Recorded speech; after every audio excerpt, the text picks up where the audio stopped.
Karthik, sorry. Please నన్ను క్షమించు. Lovely, నువ్వు ఇక పడుకో.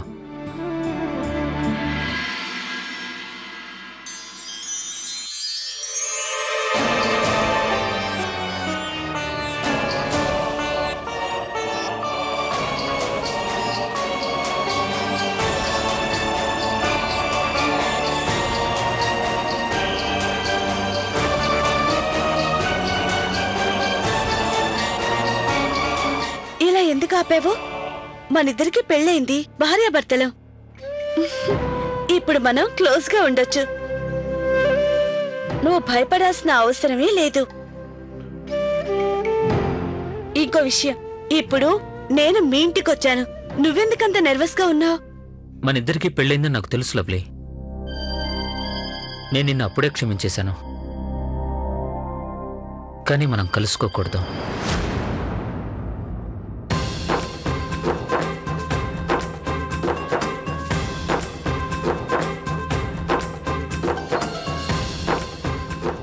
ఎందుకు?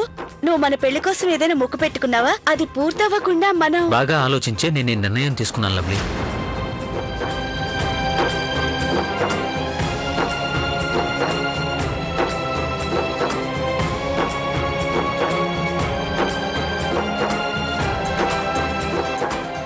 ఎందుకో చెప్పు.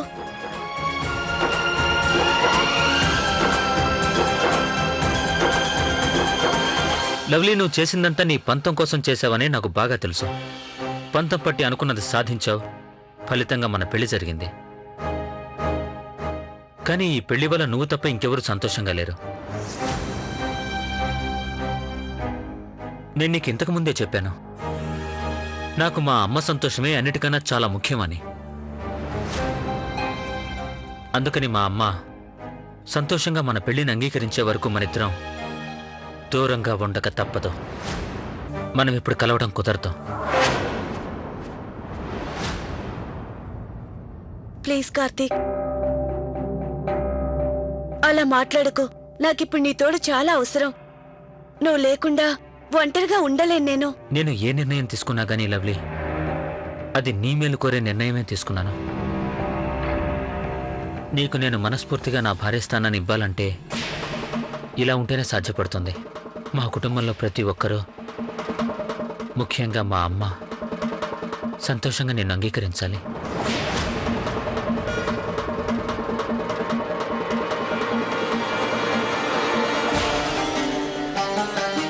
ఇంకో విషయం లవ్లీ, ఏది ఎలా జరిగినా, నీకెటువంటి కష్టాలు సమస్యలు ఎదురైనా కానీ కూడా నువ్వు అబద్ధం చెప్పకూడదు. నీకున్న ఈ అబద్ధాలు చెప్పే అలవాటు మన జీవితాల్లో ఎన్నో ఇబ్బందులు తెచ్చిపెట్టింది. చాలా లవ్లీ, ఇంతటితో ఆపే.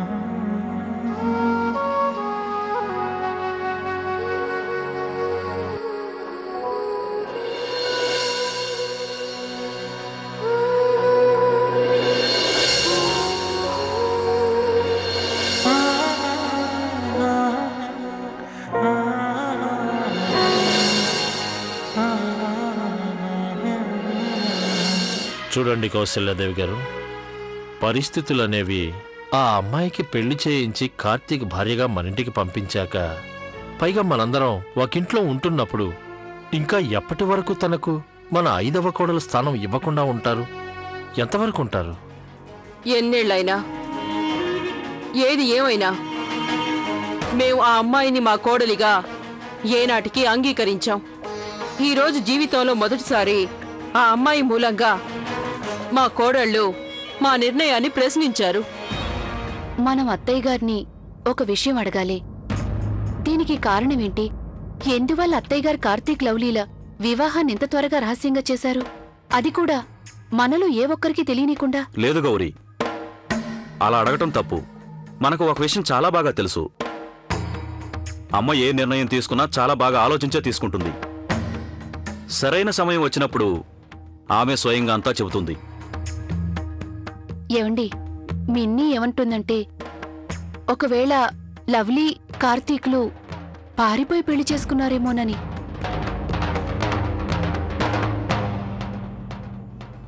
కాదు, నా ఉద్దేశం ఏంటంటే ఈ సంగతి నిజమైతే మా బంధువులందరికీ ఇంకా మా అమ్మ వాళ్ళందరికీ నేనేం చెప్పాలి? అన్నిటికన్నా నేను దేని గురించి భయపడుతున్నానంటే ఈ సంగతి చిన్నమ్మ చిన్నాన్నలకు తెలిస్తే వాళ్ళు మా అమ్మ వాళ్ళని నిలదీస్తారండి. దీనికోసమే మన కార్తీక్ పుష్ప సంబంధాన్ని వద్దని ఉంటాడని అంటారు. నాకు మొట్టమొదటిసారి ఇలా అనిపిస్తోందండి. అత్తయ్యగారేదో పెద్ద నిజాన్ని దాచిపెడుతున్నారనిపిస్తోంది. కానీ అదేంటి? ఎవండి, మీరు కార్తీక్తో మాట్లాడారా? అవును, మేమందరం కార్తీక్తో మాట్లాడాము. కాని వాడు మాకు ఏ సంగతి చెప్పలేదు, కొంచెం కూడా. Good, very good. ఇప్పుడు మనం అందరం హాయిగా తప్పులు చేయొచ్చు, నచ్చినట్లు చేయొచ్చు. ఎవరికి ఆన్సర్ ఇవ్వాల్సిన అవసరం లేదు. అంతే కదా? అత్తయ్య గారు ఏమీ ఆలోచించకుండా కార్తీక్ మనసుకి నచ్చినట్టు పెళ్లి చేసుకునే ఛాన్స్ ఇచ్చారు. ఏదైతే ఉంది, కానీ నేను మాత్రం ఈ పెళ్లి వెనకాలన్న రహస్యాన్ని కనిపెట్టి తీరుతాను. యునో అది, I think lovely is pregnant. Please నువ్వు పిచ్చి పిచ్చిగా ఆలోచించకు. అండ్ లిజన్, అమ్మ ముందు ఇలాంటివేమీ మాట్లాడుతూ. కానీ నేను నిజమేంటో తెలుసుకొని తీరుతాను. నిజంగా జరిగిందేంటో ఎలా తెలుసుకోవడం? ఎలా తెలుస్తుంది? అసలు ఇంతకీ ఏం జరుగుంటుంది? ఏమండి, లవ్లీ వాళ్ళ నాన్నగారు ఎమ్మెల్యే, అంటే పొలిటీషియన్. నాకేమనిపిస్తోందంటే అత్తయ్య గారు లవ్లీ కార్తీక్ల పెళ్లి వద్దన్నందువల్ల లవ్లీ వాళ్ళ నాన్నగారే కార్తీక్ ని బలవంత పెట్టి పెళ్లి జరిపించుంటారు. ఒకవేళ అదే నిజమైతే అమ్మగారు పెళ్లిని ఎన్నటికీ అంగీకరించేవారు కాదు. పైగా ఇంత పెద్ద విషయాన్ని అసలు దాచిపెట్టేదే కాదు, వాళ్ళిద్దరి పెళ్లి బలవంతంగా జరిగిందని చెప్పేది. నాకెందుకో ఈ లవ్ స్టోరీలో ఏదో ట్విస్ట్ ఉన్నట్టుగా అనిపిస్తుంది. ఏదో రహస్యాన్ని కార్తీక్ కావాలనే మన నుండి దాస్తున్నాడు. మీ ఊహ కరెక్టే అయి ఉంటుంది. నాకు కూడా అలాగే అనిపించింది, లవ్లీ మా నుండి ఏదో దాస్తోందని. అయినా మన కార్తీక్ వట్టి అమాయకుడు. వాడికి పెళ్ళంటే అర్థం కూడా సరిగ్గా తెలియదు. ఏదో మీకు దాని అర్థం బాగా తెలిసినట్టు. అంటే అరే, మన పెళ్ళి ఎన్నో సంవత్సరాలైంది. వివాహితుల జీవితం నాకు బోలెడంత అనుభవం ఉంది.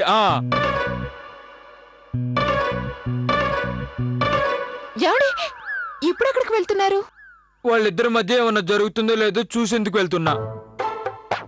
ఈరోజు వాళ్లకు మొదటి రాత్రి. అందుకే ఈ రోజు వాళ్ళ మొదటి రాత్రినే. తెలుసుగా, పాపం కార్తీక్ లవ్లీల పెళ్లి సరిగ్గా జరగలేదు. కనీసం మొదటి రాత్రి అయినా బాగా జరుపుకోవాలి కదా. నేను వెళ్ళి గదిని అలంకరించి వస్తాను. పద, నువ్వు కూడా. ఈ రోజు మనం వాళ్ళని డిస్టర్బ్ చేయకూడదు. అది కాక అర్ధరాత్రి కావస్తుంది. పదండి, వెళ్ళి పడుకోండి. ఉదయాన్నే దుకాణానికి వెళ్ళాలి కదా. రండి, హాయిగా పడుకోండి. సరే, పడుకుంటాం. నాకు జోరుగా నిద్ర వస్తుంది. అయ్యో, ఇక్కడ కాదు, అక్కడ పడుకోండి. ఓహో, అక్కడ నాకు తెలుసు. నిద్రలో దొర్లుతూ అక్కడికే పోతాను. ముందు నన్ను పడుకోని. మా కిట్టు గారికి కార్తీక్ పడుతున్న బాధ అర్థం కాదు. నేను తను లవ్లీతో పాటు ఇంట్లోకి వచ్చినప్పుడే అర్థం చేసుకున్నాను.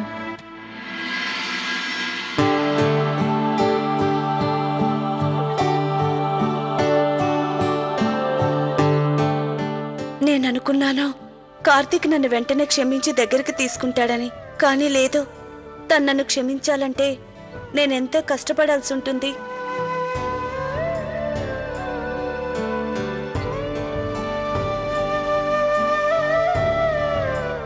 తన పిల్ల చాస్ట్లో మొండితనంతో లవ్లీ జీవితాన్ని కష్టాల్లో పడేసుకుంది. భగవంతుని దయతో త్వరగా అన్ని చక్కపడాలి.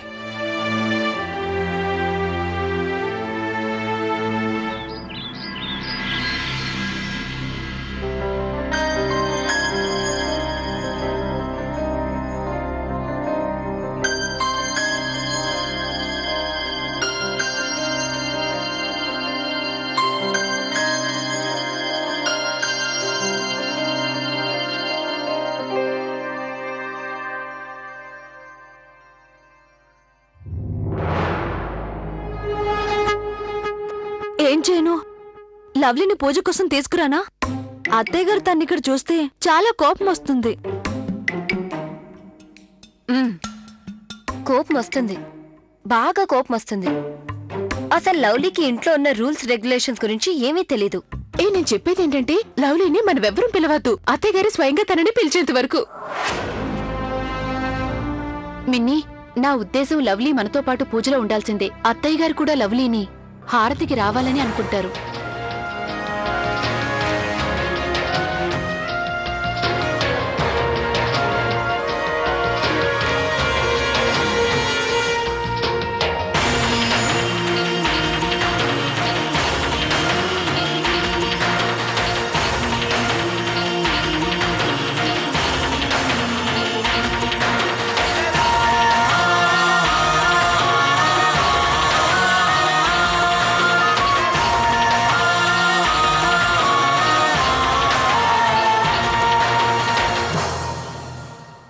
మీరంతా అటెందుకు చూస్తున్నారు?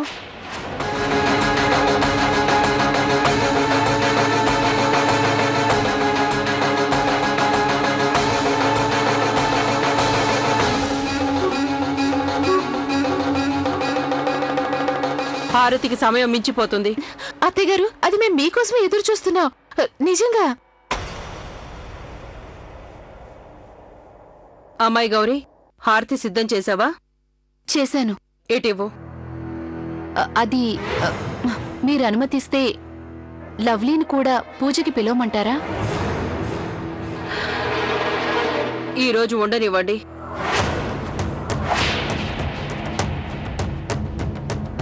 రేపటి నుంచి రమ్మనండి. ఇంకో విషయం గౌరీ, నువ్వు చూసుకోవాల్సిన బాధ్యత. రేపటి నుంచి లవ్లీ మన ఇంటి నియమాలను, పద్ధతులను తప్పకుండా పాటించాలి.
అందరూ ఇంత త్వరగా లేస్తారా? ఇప్పుడు నేనేం చేయను? ఆ పూజ గదిలోకి నేను వెళ్తాను.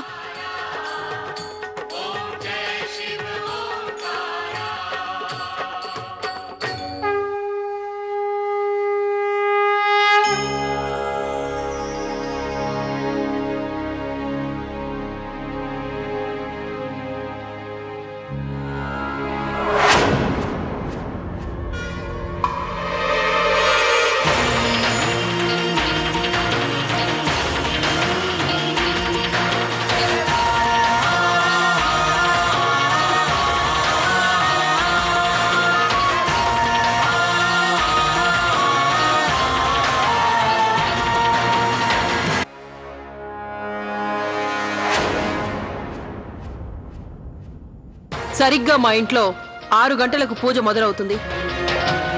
ఇప్పుడు 6:30 కావస్తుంది. నువ్వు పూజకు ఆలస్యంగా వచ్చావు. అది నేను ఆలస్యంగా లేచాను. ఇంకా స్నానం చేయడానికి ఆలస్యమైంది, అందుకని ఇక్కడికి రావడం ఆలస్యమైంది. అలాగే రేపటి నుంచి సమయానికి వచ్చేయ్. అమ్మాయి మీనాక్షి, కార్తీక్ భార్యకు అర్థమయ్యేలా చెప్పు. గుడిలోకి వచ్చే ముందు తప్పక స్నానం చేయాలని.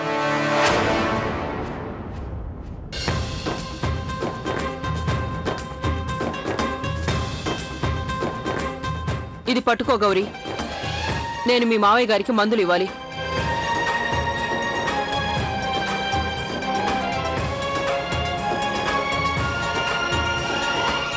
ఎక్స్క్యూజ్ మీ, నేను స్నానం చేయాలి, మళ్ళీ వస్తాను.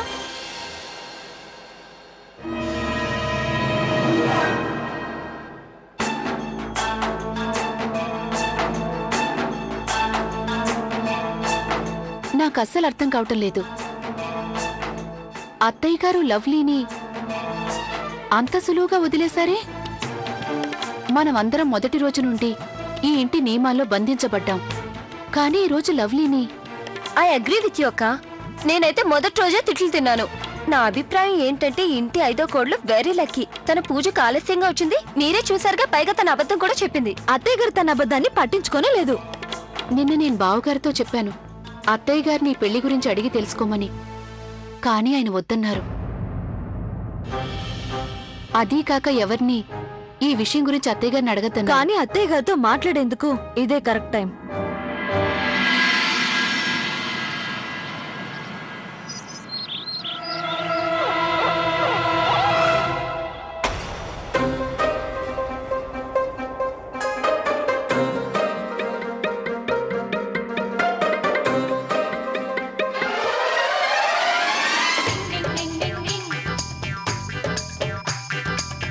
ఆయమ్మా ప్లీజ్ నన్ను కాసేపు పడుకోనివ్వు.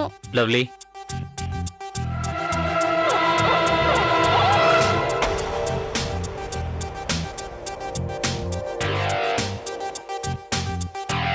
లవ్లీ, మన ఇద్దరికి పెళ్ళైన విషయం నువ్వు బహుశా మర్చిపోయినట్లున్నావు. నువ్విప్పుడు మా ఇంట్లో కౌశిక్ నివాసంలో ఉన్నావు. నేను ఈరోజు ఉదయాన్నే లేచాను, పూజకెళ్ళాను. కానీ నేను వెళ్లేసరికి పూజ ముగిసిపోయింది. తిరిగి గదిలోకి వచ్చాను. ఎప్పుడు నిద్ర పట్టిందో గుర్తులేదు. లవ్లీ, కనీసం నువ్వు భగవంతుడి విషయంలో అయినా అబద్ధం చెప్పుకో.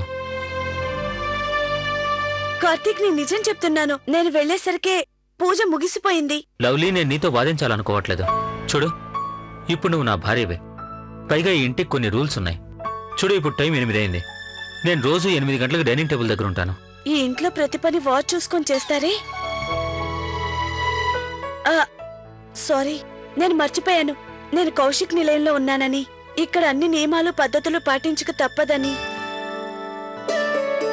కానీ కార్తీక్, నాకు బెట్టి ఇస్తారా? లవ్లీ, ఇంట్లో ఇంకో నియమం ఉంది. ఇక్కడ ఎవరికి బెట్టి దొరకదు. ఓకే. సరే, నువ్వు త్వరగా రెడీ అయ్యి కిందకు వచ్చేయ్. అది ఆలస్యం చేయకు. అమ్మకి ఆలస్యం అంటే ఇష్టం ఉండదు.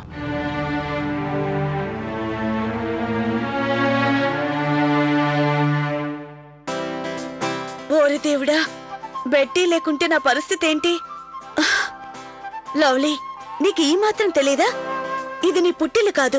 నీకు ఏ ట్రీట్మెంట్ అయితే నీ ఇంట్లో దొరికిందో అది నీకెప్పటికీ ఇక్కడ దొరకదు. ఇప్పుడు నువ్వు ఈ ఇంటి నియమాల ప్రకారం నడుచుకోవాల్సిందే. అన్నీ పాటించక తప్పదు. ఇంకా అత్తయ్య గారికి కోపం వచ్చేలా ఏ పని చేయకూడదు.